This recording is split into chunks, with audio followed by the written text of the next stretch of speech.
Алматы қаласы бүгін 5 қаңтар. Күн таудың ар жағына қарай батып бара жатыр.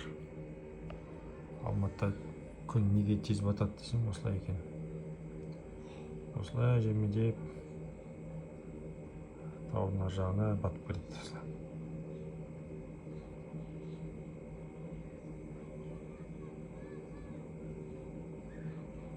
Бұл яғни лампочка сияқты ғой. Бізге ресми деректер миллиондаған километр деп айтады, өзі дәу деп. Алайда Құдайдың жаратқан, ол Құранда да айтады, қай-қайсында да айтады. Ол жай ғана адамдарға арналған шам ғой, шам. Өзінің қызметін атқарады өйстіп.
Мынау бұлт емес, мынау тау.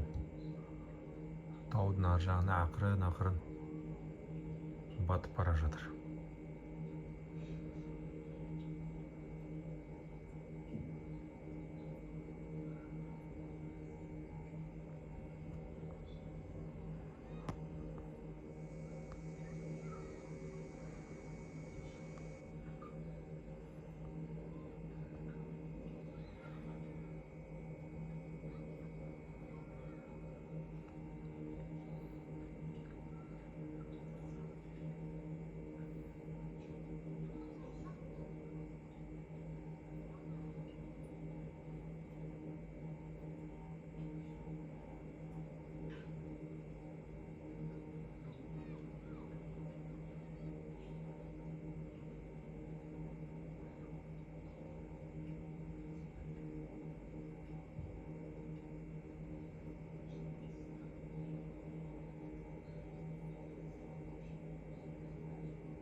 Жылдам батады, қозғалыс.